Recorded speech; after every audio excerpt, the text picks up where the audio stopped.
Teología propia, clase 4, parte 1. Hola amigos, ¿cómo les va? Espero que estén muy bien y que estas clases les sirvan para crecer y acercarse al Señor. Nosotros terminamos la última clase hablando sobre la eternidad de Dios. Y como nos propusimos desde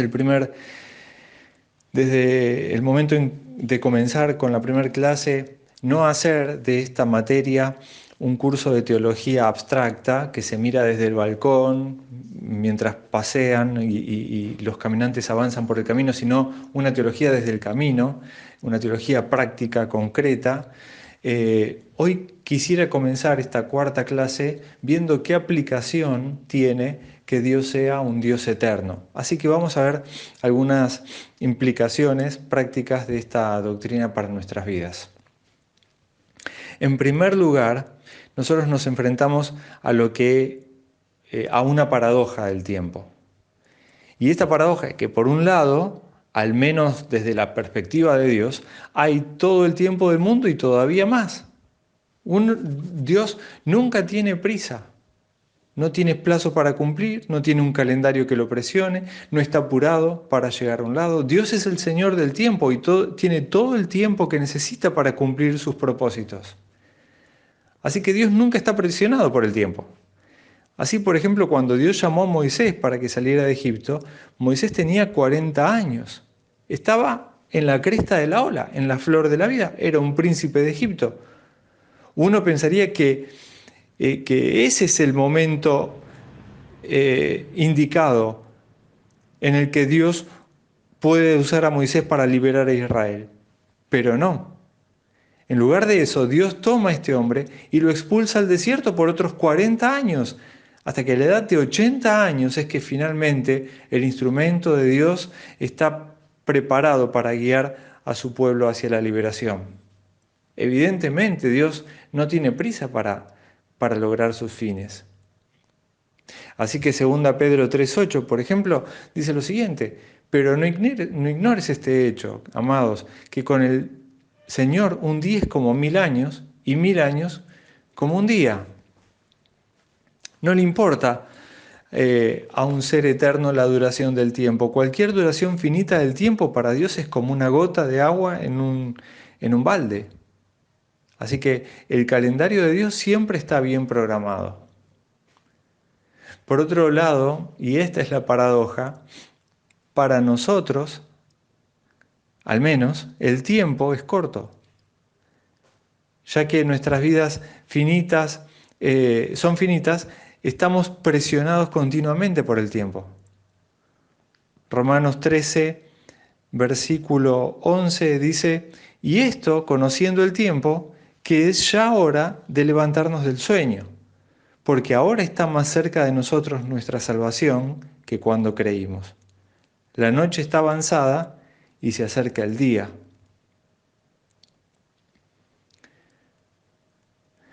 Acá hay un sentido de urgencia en las palabras de Pablo. La noche casi ha terminado y el día se acerca. Por lo tanto, hay demandas urgentes sobre nosotros. Usando una metáfora como un poco invertida, Jesús dice algo similar en Juan 9:4.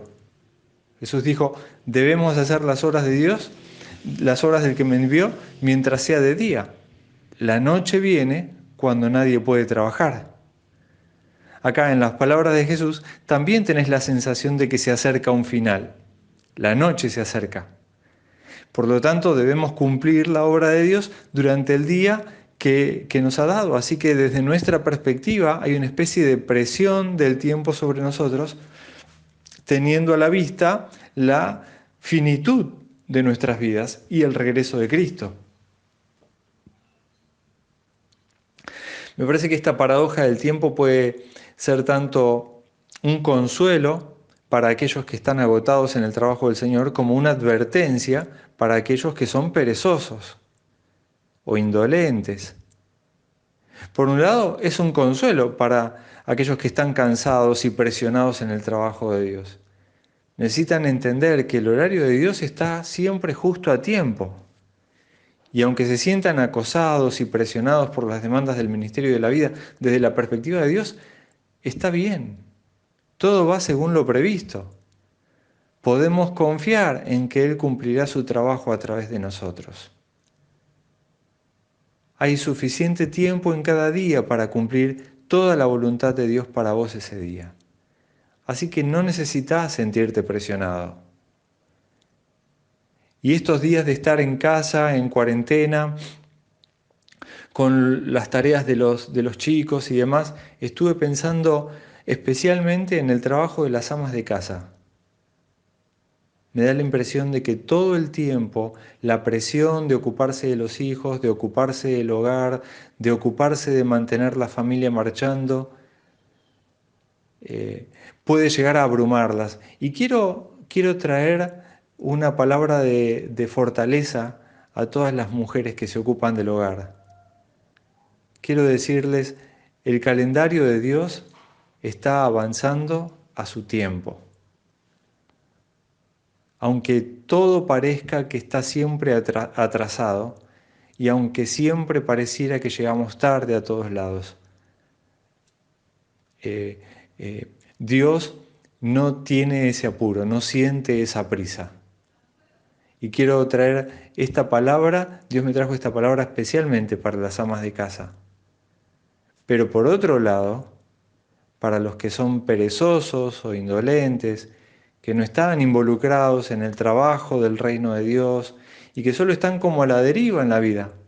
Me parece que esta es una verdadera advertencia, porque no sabes cuánto tiempo te queda y el final va a llegar.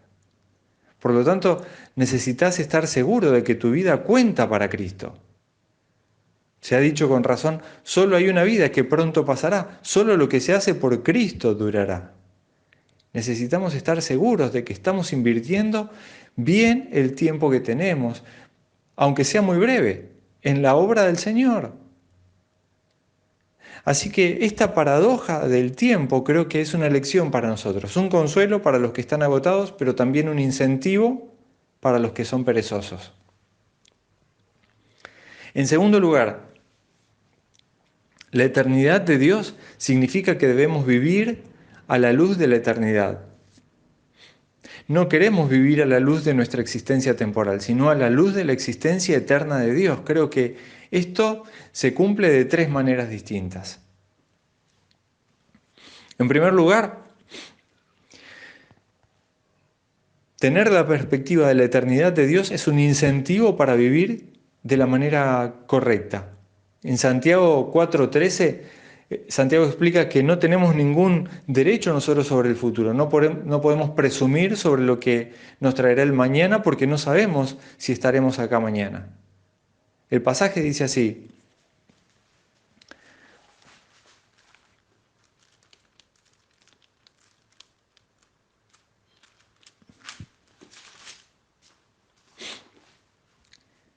vamos ahora los que decís, hoy y mañana iremos a tal ciudad y estaremos allá un año y traficaremos y ganaremos, cuando no sabéis lo que será mañana.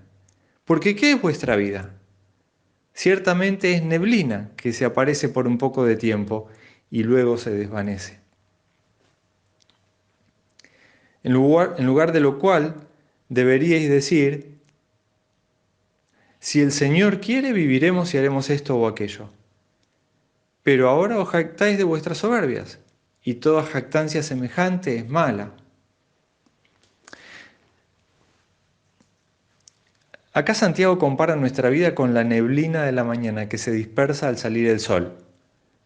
Dice que nuestras vidas son tan evanescentes como esa neblina. Yo creo que en estas clases lo hemos visto una y otra vez. En nuestra vida, en nuestra comunidad, en nuestra iglesia, en nuestra familia, lo hemos visto una y otra vez. Cómo hay personas que se nos han quitado de entre nosotros, que han muerto de repente, a veces casi sin previo aviso. En nuestras iglesias podemos identificar momentos cuando nos hemos quedado fríos frente a la noticia. Hemos visto cuán débil es nuestra comprensión de esta vida. Y por tanto tenemos que vivir a la luz de esto, no ser presuntuosos sobre lo que nos depara el mañana, sino decir, como dice Santiago, si el Señor quiere, esto es lo que haremos. Y para asegurarnos de que estamos viviendo correctamente ahora, ese es el énfasis de Pablo en este pasaje de Romanos 13:12 que leímos antes.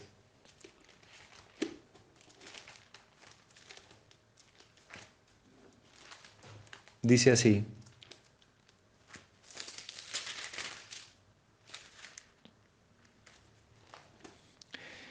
desechemos pues las obras de las tinieblas y vistámonos las armas de la luz. Andemos como de día, honestamente, no en glotonerías y borracheras, no en lujurias y lascivias, no en contiendas y envidias, sino vestidos del Señor Jesucristo, y no proveáis para los deseos de la carne.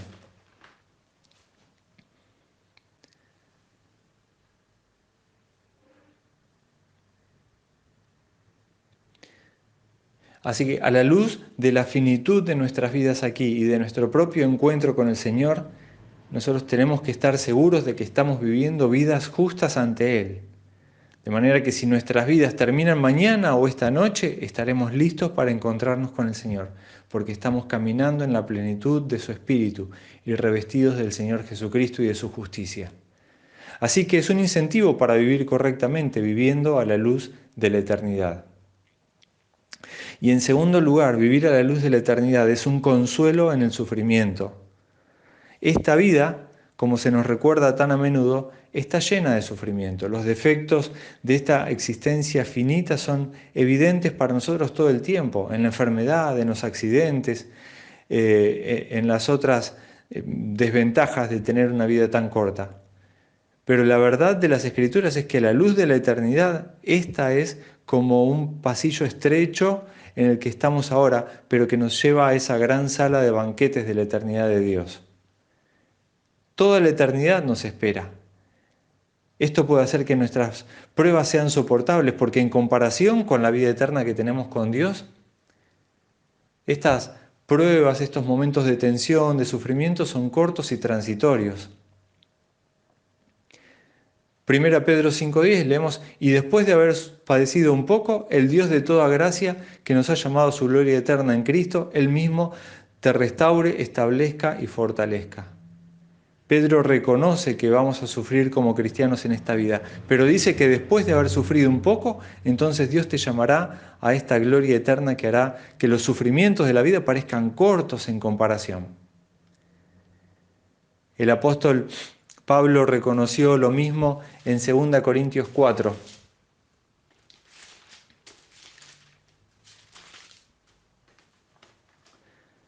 Pablo está reflexionando sobre todos los sufrimientos de esta existencia finita y en los versículos 16 al 18 dice lo siguiente: por tanto, no desmayamos.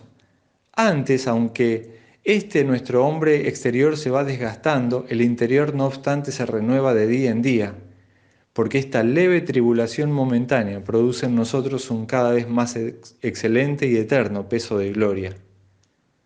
No mirando nosotros las cosas que se ven, sino las que no se ven, pues las cosas que se ven son temporales, pero las que no se ven son eternas. Acá Pablo compara los sufrimientos de esta vida con la gloria eterna que Dios nos va a otorgar en el cielo.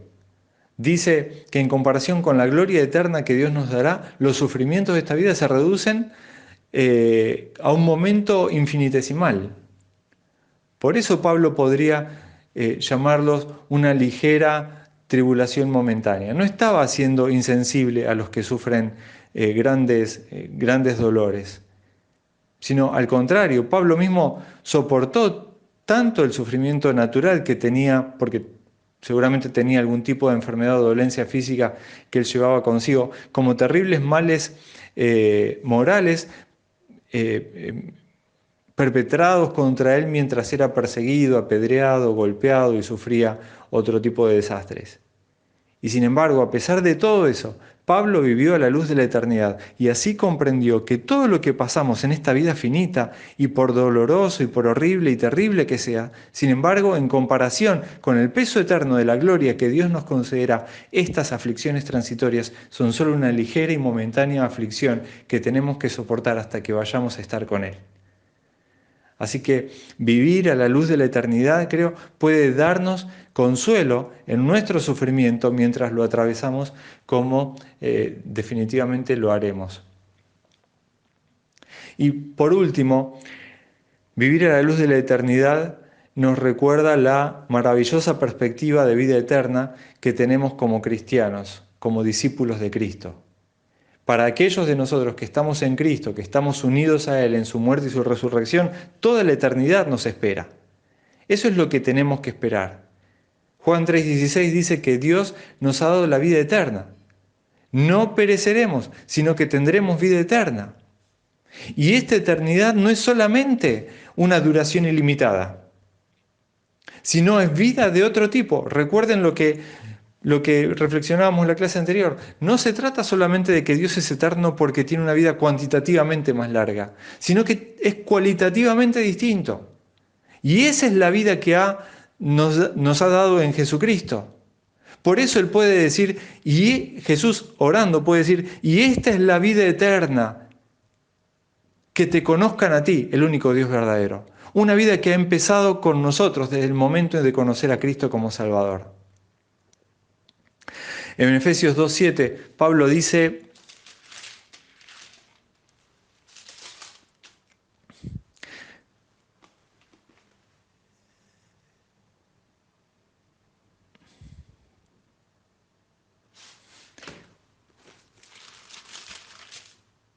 para mostrar en los siglos venideros las abundantes riquezas de su gracia en su bondad para con nosotros, en Cristo Jesús.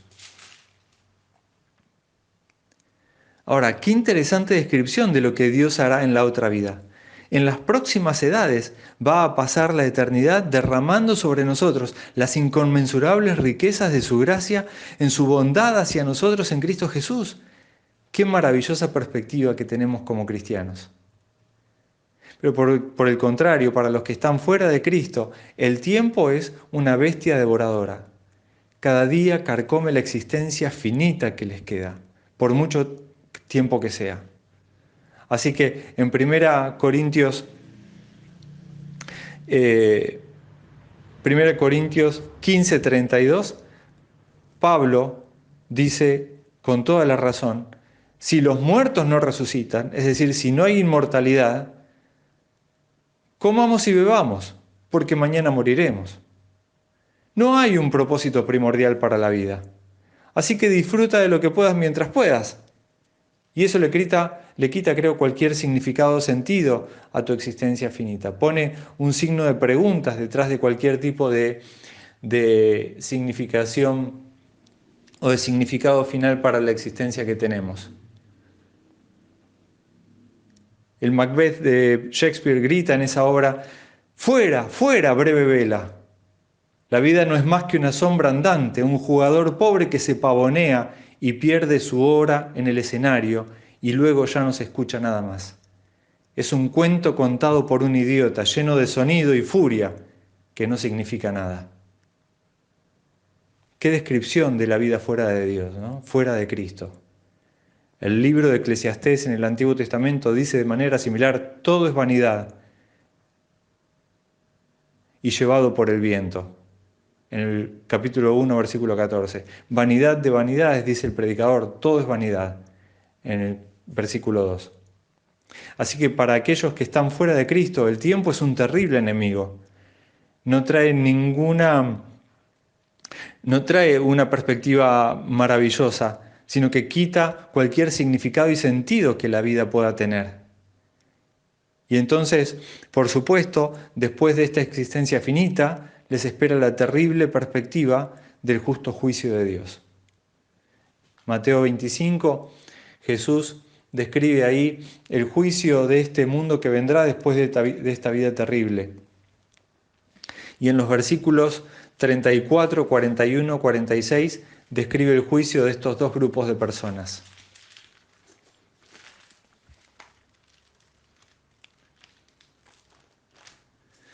Dice: entonces el rey dirá a los de su derecha: venid, benditos de mi Padre, heredad del reino preparado para vosotros desde la fundación del mundo. En el 41, entonces dirá también a los de la izquierda: apartaos de mí, malditos, al fuego eterno preparado para el diablo y sus ángeles. Y en el 46, e irán estos al castigo eterno, y los justos a la vida eterna. Creo que nada contrasta tanto la maravillosa perspectiva de la eternidad para los que están en Cristo con el terrible horror que la eternidad es para los que están fuera de Cristo, más que el juicio de Dios que vendrá después que esta vida se termine. Así que la eternidad de Dios creo tiene una gran aplicación práctica para nuestras vidas. Por un lado, nos trae esta paradoja del tiempo que nos recuerda que debemos estar ocupados en el trabajo del Señor y aún así no estar angustiados, ansiosos o presionados por el tiempo. Y luego también vivir a la luz de la eternidad, estar viviendo correctamente, listos para morir en cualquier momento, encontrar consuelo en el sufrimiento por la perspectiva de la vida eterna y disfrutar de esta maravillosa perspectiva de vida eterna que nos espera. Aquel que es de eternidad en eternidad es nuestra esperanza de vida eterna.